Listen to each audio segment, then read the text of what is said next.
Hi guys, welcome to knowledge lab. Myself Pooja. I hope आप सभी लोग बहुत अच्छे होंगे और अपनी पढ़ाई को कंटिन्यू कर रहे होंगे। तो आज हम बॉटनी स्टार्ट करने वाले हैं और बॉटनी का जो फर्स्ट चैप्टर है वो इंट्रोडक्शन का है।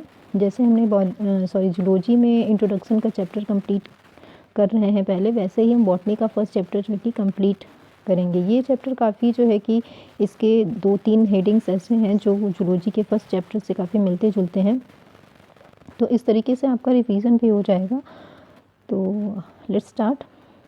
तो सबसे पहले हम जानेंगे कि व्हाट इज़ बायोलॉजी, यानी कि जीवन क्या है, या फिर हम कह सकते हैं जीव विज्ञान क्या है।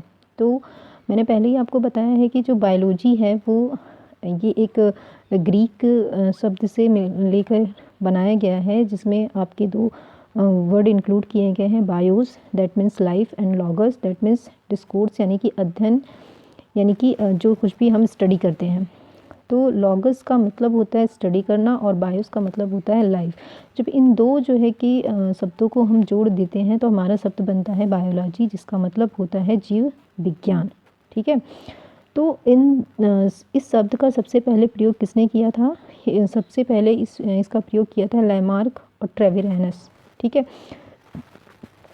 ये जो दो साइंटिस्ट हैं, इन्होंने 1802 में ये शब्द दिया और हमें बताया कि बायोलॉजी जैसा कुछ होता है, या फिर बायोलॉजी कुछ है जिसके अंतर्गत हम क्या पढ़ते हैं, क्या जानते हैं, क्या समझते हैं। इन दोनों वैज्ञानिकों ने इस शब्द को हमें दिया था। तब से हम जानते हैं कि बायोलॉजी भी एक साइंस है जिसके अंतर्गत हम जीवों का अध्ययन करते हैं।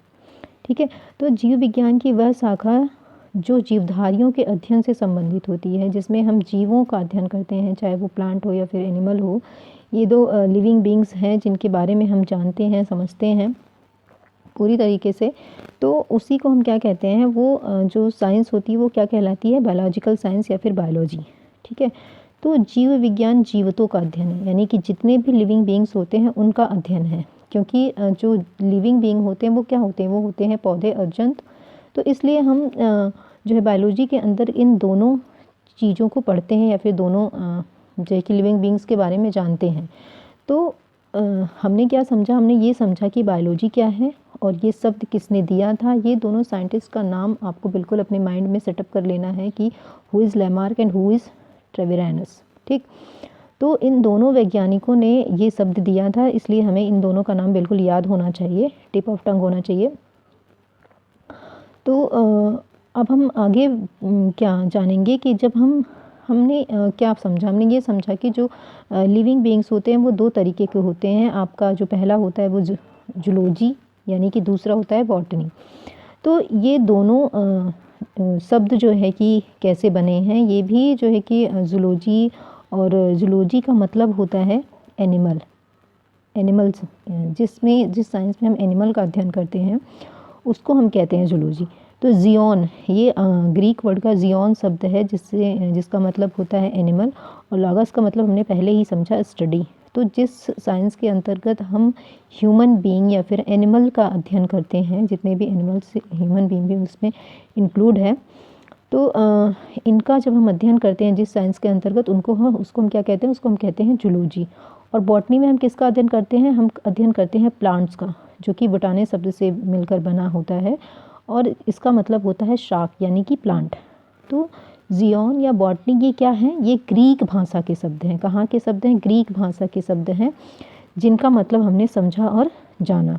तो बोटाने शब्द जो है कि ग्रीक भाषा के एक और शब्द से भी बना है, जिसका मतलब, जिसको हम जानते हैं बॉस्कियन। सॉरी। तो जिसका मतलब होता है बॉस्कियन, जिसका जो बॉस्कियन शब्द है इसका मतलब होता है चरना, यानी कि ग्रेजिंग। ठीक। तो ग्रेजिंग मतलब घास को चरना, यानी कि जिसमें हम घास का अध्ययन करते हैं, उसको भी हम क्या कहते हैं? बॉटनी। बॉटनी के अंतर्गत हम उसका अध्ययन करते हैं, यानी कि घास का अध्ययन हम बॉटनी के अंतर्गत करते हैं। ठीक है। तो अब बॉस्कियन शब्द की उत्पत्ति कहाँ से हुई? ये भी ग्रीक भाषा के ही एक दूसरे शब्द से हुई है, बॉयस, जिसका अर्थ होता है पशु।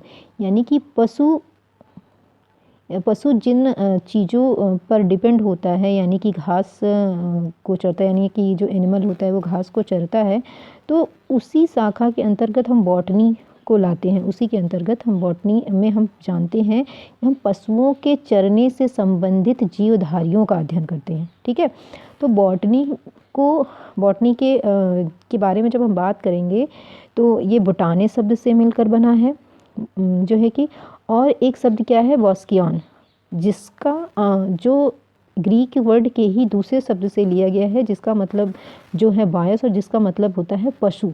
तो एक जगह हमने ये जाना कि मतलब होता है चरना, दूसरे शब्द से हमने ये जाना है कि उसका मतलब होता है क्या, पशु। यानी कि पशु जिन चीज़ों को चरता है उनमें एक संबंध स्थापित हुआ, तो पशु और घास के बीच में, तो उससे संबंधित जीवधारियों का अध्ययन हम बॉटनी में करते हैं।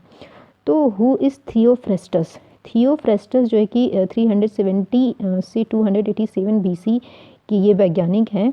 इन्होंने एक 500 पौधों की एक सूची तैयार करी थी, जिसकी वजह से हम इन्हें क्या कहते हैं फादर ऑफ बॉटनी। तो जो फादर ऑफ बॉटनी है वो कौन है, थियोफ्रेस्टस है। और जो फादर ऑफ जो है कि जूलॉजी है वो कौन है, वो हमने आपको जूलॉजी में पढ़ाया था, उसमें हमने जाना था कि Aristotle is father of zoology and father of botany is Theophrastus. वहीं जब हम बायोलॉजी की बात करेंगे तो फादर ऑफ बायोलॉजी किसे हम कहते हैं, एरिस्टोटल को ही हम कहते हैं।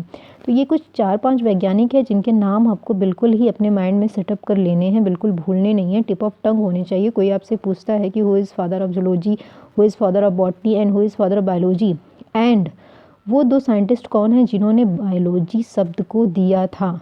तो ये सारे वैज्ञानिक के नाम आपको बिल्कुल एकदम रटे होने चाहिए। ठीक है, तो जीवन की एक परिभाषा देना कठिन है, परंतु सभी जीवधारियों के कुछ विशेष लक्षण होते हैं जिनके आधार पर हम उन्हें निर्जीव वस्तुओं से पृथक कर सकते हैं। वही चीज़ जो हमने जूलॉजी में पढ़ी थी कि जीव और निर्जीव, यानी कि 2 चीज़ों के बारे में जब हम कंपैरिजन करने बैठते हैं, जब हम कंपैरिजन करते हैं कि जीव क्या है और निर्जीव क्या है, तो जिसमें जान होती है, जिसमें जीवन होता है, उसे हम जीव कहते हैं, और जिसमें जीवन नहीं होता है उसे हम निर्जीव कहते हैं। परंतु हम क्या कह सकते हैं, सभी जीवधारियों के कुछ विशेष लक्षण होते हैं जिनके आधार पर हम कह सकते हैं कि that thing is a living being and that thing is not living being. Okay, तो अब हम ये समझेंगे उन जीवों के कुछ जो लक्षण होते हैं, जो कुछ कैरेक्टरिस्टिक होता है उनके आधार पर हम जीव निर्जीव को अलग करते हैं, और हम कुछ उनके जो कैरेक्टरिस्टिक होते हैं उनके बारे में हम बात करेंगे।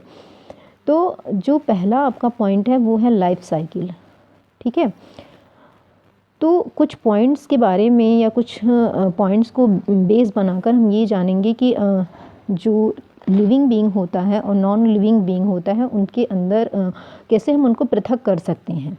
ठीक है, तो इनको हम पृथक करने के लिए हम क्या करते हैं, जो जीवों के कुछ लक्षण होते हैं उन्हीं को हम बेस बनाकर अब हम जानेंगे और पृथक करेंगे कि कौन सी चीज़ लिविंग बीइंग होती है और कौन सी चीज़ नॉन लिविंग बीइंग होती है।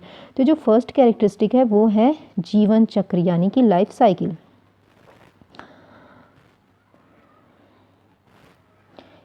Life cycle. तो सभी जीव एक निश्चित जीवन चक्र का अनुसरण करते हैं। उनका जन्म होता है, उनमें विकास यानी कि डेवलपमेंट होता है, रिप्रोडक्शन होता है यानी कि प्रजनन होता है, कुछ समय पश्चात वे वृद्धावस्था को प्राप्त करते हैं और अंत में क्या होता है, फाइनली उनकी मृत्यु हो जाती है। और ये जो क्रियाएं होती हैं ये जो कि लिविंग बीइंग्स में ये क्रमबद्ध रूप होती हैं, यानी कि स्टेप बाय स्टेप होती हैं। ऐसा नहीं होता है कि पहले जन्म तो हुआ लेकिन उसके बाद सीधे ही वे प्रजनन करने लगे, उनमें विकास नहीं हुआ, नहीं, ये सब स्टेप बाय स्टेप होता है और ये जो चक्र होता है ये चलता रहता है। तो जो जीवों का जो फर्स्ट कैरेक्टरिस्टिक हमने पढ़ा लिविंग बीइंग्स का वो है लाइफ साइकिल, यानी कि उनमें लाइफ साइकिल होती है, उनका जन्म होता है, उनमें डेवलपमेंट होता है, ग्रोथ होती है और रिप्रोडक्शन होता है। उसके बाद फिर वो वृद्धावस्था को प्राप्त करते हैं और फाइनली उनकी डेथ हो जाती है। तो फर्स्ट कैरेक्टरिस्टिक क्या हुआ, वो हो गया लाइफ साइकिल।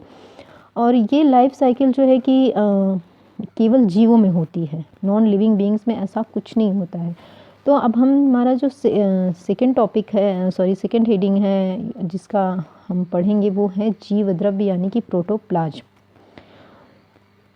तो एक एनिमल है या फिर एक लिविंग बीइंग है, उसमें जो जीवन होता है वो प्रोटोप्लाज्म की वजह से ही होता है। जो प्रोटोप्लाज्म है वो प्रोटियोज यानी कि प्रोटोज यानी कि फर्स्ट यानी कि प्रथम, प्लाज्मा यानी कि फॉर्म। तो जीवधारियों में वास्तविक जीवित पदार्थ जीवद्रव्य होता है। मैंने कहा कि जीव प्रोटोप्लाज्म की ही वजह से किसी लिविंग बीइंग में जीवन होता है। तो जीवित पदार्थ को क्या कहते हैं? जीव द्रव्य यानी कि प्रोटोप्लाज्म कहते हैं। यही जीवधारियों की भौतिक आधारशिला होती है। इसी में ही सारी वाइटल एक्टिविटीज़ यानी कि जैविक क्रियाएं होती हैं। जीवद्रव्य में होने वाले रासायनिक और भौतिक जितनी भी चीज़ें यानी कि क्रियाएं होती हैं उनकी वजह से उनमें जीवन होता है। ठीक है। प्रोटीन व कुछ अन्य रासायनिक पदार्थ का विशेष अनुपात व रूप जो है कि अलग अलग मिलकर जीवद्रव्य की रचना करते हैं। जीवन इन सब पदार्थों की एक दूसरे के अनुरूप तथा क्रमबद्ध प्रक्रिया पर ही आधारित होता है। तो हमने 2 पॉइंट्स के बारे में पढ़ा, वो था फर्स्ट हमारा लाइफ साइकिल और दूसरा था जीवद्रव्य यानी कि प्रोटोप्लाज्म। अब हम थर्ड के बारे में पढ़ेंगे, वो है कोसा संरचना। इसके बारे में हमने जो है कि जूलॉजी के फर्स्ट चैप्टर में बहुत डिटेल में पढ़ा है। तो जो सेल स्ट्रक्चर होता है, जीवधारियों में एक से अधिक संरचनात्मक इकाइयाँ होती हैं। वो क्या होती हैं? वो होती हैं कोशिका। देखिए, जो कोशिका होती है वो जो लिविंग बीइंग होता है उसकी functional unit, structural and functional unit होती है। कोशिका से ही एक बॉडी का निर्माण होता है, फिर चाहे वो पौधे का हो या फिर एक जंतु का होता है। और सभी कोशिकाओं में जीवद्रव्य के अतिरिक्त कोशा कला के बाहर एक निर्जीव कोशाभित्ति भी होती है। ये हम प्लांट्स की बात कर रहे हैं, और जब हम एनिमल की बात करते हैं तो उसमें जो है कि कोशाभित्ति यानी कि सेल वॉल नहीं पाया जाता है। ठीक है। तो जीवन की परिभाषा देना कठिन तो है, परंतु सभी जीवधारियों के कुछ विशेष लक्षण होते हैं जिनके बेसिस पे हम ये जान रहे हैं और समझ रहे हैं कि जो है कि कैसे हम एक लिविंग बीइंग को और कैसे एक नॉन लिविंग बीइंग को एक दूसरे से हम अलग कर सकते हैं, कैसे